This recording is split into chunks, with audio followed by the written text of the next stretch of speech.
Shalom Bapak Ibu Saudara terkasih, selamat pagi, salam sejahtera, kiranya masih terus dalam penyertaan perlindungan Tuhan dimanapun Bapak Ibu berada.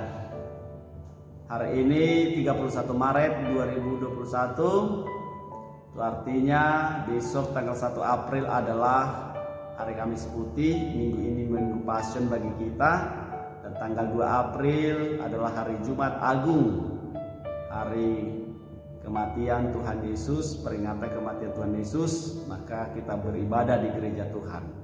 Kita akan mendengarkan firman Tuhan hari ini.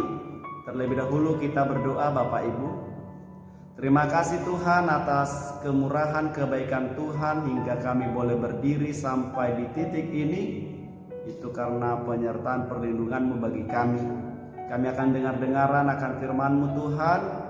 Bersabdalah, berfirmanlah kepada kami pribadi lepas pribadi.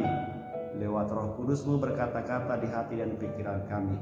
Kami siap mendengarkan-Mu. Dalam Yesus Kristus kami berdoa. Amin. Bapak Ibu Saudara terkasih, ayat firman Tuhan yang menyapa kita hari ini, tanggal 31 Maret 2021, tertulis dalam Injil Markus pasal 14 ayat 61.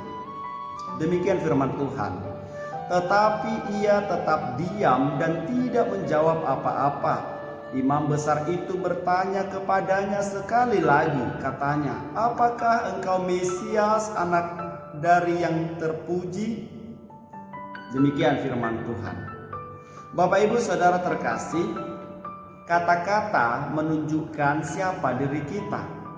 Orang bodoh pun akan disangka bijak kalau dia berdiam diri. Sebaliknya, seseorang yang dengan sembrono mengeluarkan kata-kata ia dianggap bodoh dan bebal. Amsal 29 ayat 11 berkata demikian.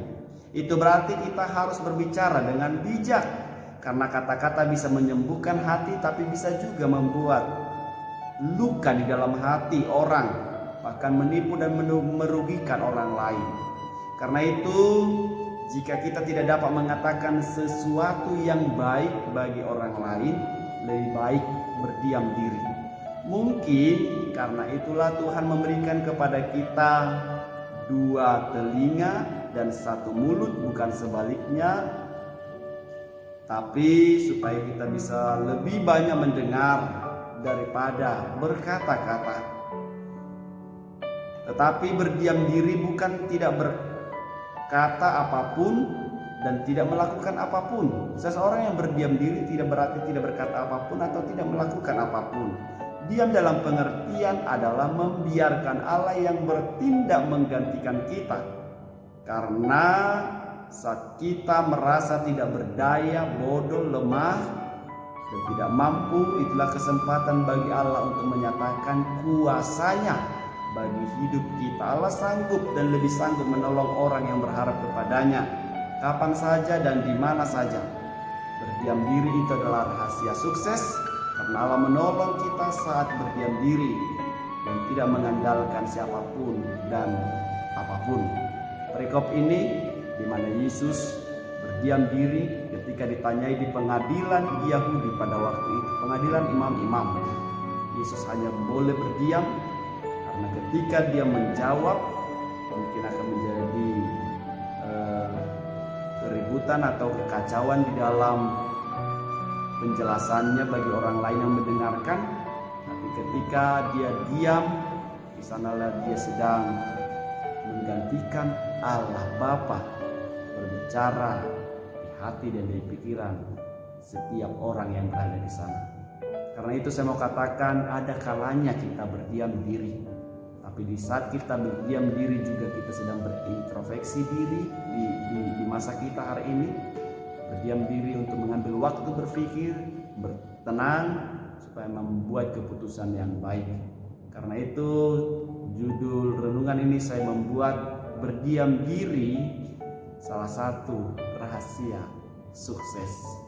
Kiranya berdiam diri di dalam keluarga juga ketika terjadi permasalahan boleh membuat kita menarik waktu, menarik diri kita untuk merenung, memberikan waktu supaya Tuhan yang mengendalikan, Tuhan yang berbicara lewat hati dan pikiran setiap orang.